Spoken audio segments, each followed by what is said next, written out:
everybody, it's Tristan Shovels here with another Yu-Gi-Oh! Master Duel deck profile, and even if you're just here for the deck list, remember to like, comment, and subscribe because it really makes a difference for the channel. So, recently, new Infernoid support dropped in Yu-Gi-Oh! Master Duel, including this link for Infernoid Flood, which is a new boss monster for the deck, and the new starter and extender Infernoid Evil, which allows you to banish one Infernoid monster from your graveyard to send Infernoid monsters with different names from your deck to the graveyard equal to the banished monster's level, which means you can be sending up to 9 and sometimes even 10 different Infernoid monsters from your deck to the graveyard to really get things started. And we're playing Dark Fusion, so that Infernoid Evil will be protected from targeting because it's the most obvious imperm target that I've ever seen in the entire world. Next up, we're also playing the Snake Eyes engine. I know that people are sick and tired of these cards, but they're really strong because they have the level 1 fire synergy with Original Sinful Spoils, Snake Eye, and Infernoid Decatron, which can take on the abilities of the Infernoid monster that it sends from the deck to the graveyard, meaning that if you send Deviati, it gets a monster negate, and if you send Infernoid Anonku, it gets a spell and trap negate. Your opponent often will not be reading that Infernoid Decatron got these additional effects, so you can catch them off guard, and having that spell and trap negate helps protect your Snake Eyes board from the board breakers that you know Tenpai is going to be playing right now, and allows you to quickly finish games with the Salamangreat Raging Phoenix, World Sea Dragon Zealantis combo, instead of going for something like the Beatrice, send transaction rollback, send Mayakashi trap card, skip your opponent's turn combo that we saw in the last video. I think the turn skips are definitely overrated versus having a flexible deck, which is why we're playing Void Feast, which is your plan B. If you get Max Seed, you special summon up to 3 Infernoid monsters from your deck whose total levels equal 8, ignoring their summoning conditions. So that basically allows you to cheat out 2 Decatron as long as you play the Infernoid Siet, which is a level 6. This is a 60 card deck list that is just using that Grasslick screener, so I'm just going to review some of the new cards like Void Breach, which if you control all fiends or no monsters, allows you to add one of your banished Infernoid monsters back to your hand, and then the ultimate recursion tool, the new Void Reignition, which acts as somewhat of a one-sided card destruction, allowing you to discard Infernoids and Void cards from your hand, including your entire hand effectively, and then you can, on the next turn, banish it from the graveyard and target up to 11 of your banished Infernoid monsters as long as they have different names, and return them to the graveyard so that you can bring back your Infernoids, which all revolve around special summoning themselves from the graveyard by banishing other Infernoids from your hand or graveyard. Then we have 3 Forbidden Droplet, which is a strong board breaker. We're not playing Maxi in this build because we don't want to special summon it off of Reasoning. Special summoning Ash Blossom off of Reasoning is not so bad because it can be a link material for something like Flame Tongue, the Burning Blade, and you're always going to have fire monsters in your banishment in this deck. And then we have 3 Diabellstar the Black Witch and 1 of the Wanted Seeker Sinful Spoils because that's all we're allowed to play.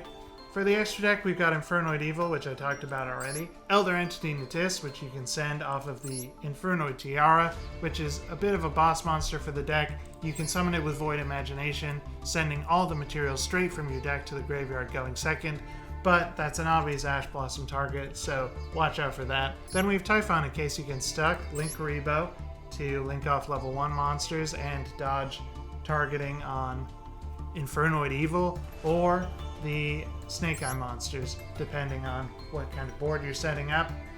Nightmare Phoenix to deal with back row and help you if you are locked into fire monsters. Hida the Fire Charmer, which is a great extender, especially if you get Ash Blossomed with this deck. You can summon her out and go straight up into Promethean Princess. Flame Tongue we've talked about. SP Little Knight, if you're setting up the Snake Eyes board, you want to be able to use IP Masquerena on your opponent's turn to special summon this and get its extra banish effect. Then we have World Sea Dragon Zealantis, which lets you go for the OTK as long as your opponent has a monster on their field which can be special summoned back to their field, so you can destroy it with Promethean Princess's graveyard effect, and hopefully special summon Salamangreat Raging Phoenix, which was the Link 4 that you used to summon Zealantis straight from the extra deck. And then Infernoid Flood. This did come up in some of the games. I think it's a really strong boss monster to end on, especially instead of ending on Salamangreat Raging Phoenix. If you're able to get that into the graveyard and end on Infernoid Flood, that's a lot stronger, because when your opponent would special summon a monster, you contribute one monster to negate the summon, and if you do, banish the monster, which can really hurt your opponent if you hit their main normal summon or their main combo starter with that effect. And if this is banished from the graveyard, you get an extra banish. It's got these 3 effects that all these new Yu-Gi-Oh cards have, because if this Link Summon card is destroyed by your opponent's card, you can special summon an Inferno monster from your deck. So even if you do end up being hit with a major board breaker like Raigeki from Tenpai, you can special summon one of the Anonku or Deviati that you hopefully still have in your deck, so that you still have some kind of negation up to mess with the Tenpai opponent. With that, this is a pretty flexible deck. I enjoy playing a 60 card list. It's interestingly positioned in the current meta, so let's get into those games. For the first duel, we have a game versus Tenpai. We are going first. They've made us go first, telegraphing that they're on Tenpai, so I started with the Wanted Seeker of Sinful Spoils to get the Diabell Star from the deck, use its effect, set the original Sinful Spoils, and then go into Reasoning to either bait out the Ash Blossom or mill through the deck, and luckily we get to mill through the deck, including a couple of Inferno cards. Unfortunately, we lose the Field Spell, we lose Bonfire, we lose Called by the Grave, and we only get to Ash Blossom, but that's okay because we can send that for Snake Eye Ash to add the Poplar, use Poplar's effect, use the Wanted to draw one. We actually can't add anything off the Poplar because we've used everything right now.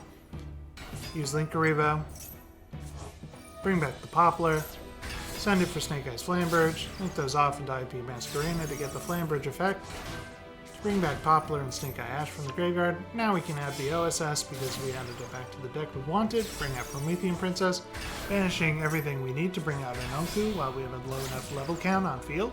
Link those off for Salamangreat Raging Phoenix. We've got the Inferno Anonku on field. We link off 2 of the Snake Eye monsters, the Oak and the Ash here, to bring out the Flame Tongue, the Burning Blade. This allows us to add back a fire monster from banishment, so we can add back the Infernoid Atondal, and set the Masquerena in the Spell and Trap card zone, tribute off the Poplar for Linkuriboh, and then link all of those off, including our Infernoid Anonku, to bring out Infernoid Flood. And we set the OSS just in case we need to bait out a Harpy's Feather Duster from the opponent, kind of make them think we have Imperm. They go straight for the Raigeki, and they use the Bestial Drooseworm pretty early here, but we're allowed to bring out SP Little Knight, which doesn't get destroyed because it was made with IP Masquerena. We trigger all 3 effects in the graveyard, including the Flamberge. We stop Sengin Kaiman with Ash Blossom, and then we use Phoenix, which comes back, and we get the Infernoid Deviati from deck off of Infernoid Flood's destruction effect. We can bring back Oak and Ash here to bring back Poplar, bring back the Linkuriboh, so that we have it for the battle phase. They go into Pydra, but we can sacrifice one of our monsters using Deviati's effect to banish it, and the opponent has nothing after that. So it was good to have a monster negate on field there. The second game was a duel against Mikanko. They used to go second, but I guess now that Tenpai Dragon is in the game, they have to go first. We see them summon Hare, and they use Water Arabesque there, and add the Meo Washidori from deck, use Water Arabesque to summon Huli the Jewel Mikanko. Then they've got Mikanko Rivalry in hand, along with Ohime, which they can use to get the Great Mikanko Ceremony, and using Ceremony's effect, they special summon Ohime. Then, using Ceremony's second effect from the graveyard, they send another Meo Washidori, set 1, and pass. I felt like I could easily break this with the 2 Forbidden Droplets. I started off with the Bonfire to add the main starter in Snake Eye Ash, and send the second droplet there. But since I didn't send any monsters, they can respond with Ohime's effect, and they bring out the Angelica's Angelic Ring, which negates droplet on resolution. Okay, so now they have targeting protection, and that's going to be a problem, but unfortunately for them, we have Triple Texas Thrust, which lets us get that Cross-Click Screener. Summon out the Snake Eye Ash and use the Snake Eye Poplar to add the original Sinful Spoils since we already have a field spell in the hand. Then bring out the Linkuriboh. we're waiting on that grass looks greener until I can get all of my Snake Eye cards out from the deck here and use the OSS to bring out the Infernoid Decatron to send the level 2 Infernoid, which allows us to bounce back that Angelic Ring, even though it's already done what it needed to do for the opponent. We can use Wanted here to put OSS back in deck. We get a nice draw with the reasoning there. Bring out IP Masquerena, bring back Oak and Decatron, and bring back another Decatron with Oak. And we send another Deviati there. We summon that Promethean Princess, and then we bring back the Deviati here to destroy all of their spells and trap cards. Use Princess's effect to put Huli in the back row with Flamebridge. Now that Flamebridge is on field, we can bring out the Silent Man Grey Raging Phoenix. I went for this Elantis here. I thought I could go for the Promethean Princess line, but Ohime wasn't special summoned correctly, so it doesn't return to the field. That's okay though, because we still have that reasoning. They picked level 4 for some reason. I guess they're worried about snow, but we end up on Decatron because we're not on snow. We send an Oku there with Decatron, and then I needed to link off all the monsters that had levels for Infernoid Flood so that I could bring back an Onku and put up enough damage on board to end this game against Mikanko, whose targeting protection could not save them from Snake Eye's Infernoid.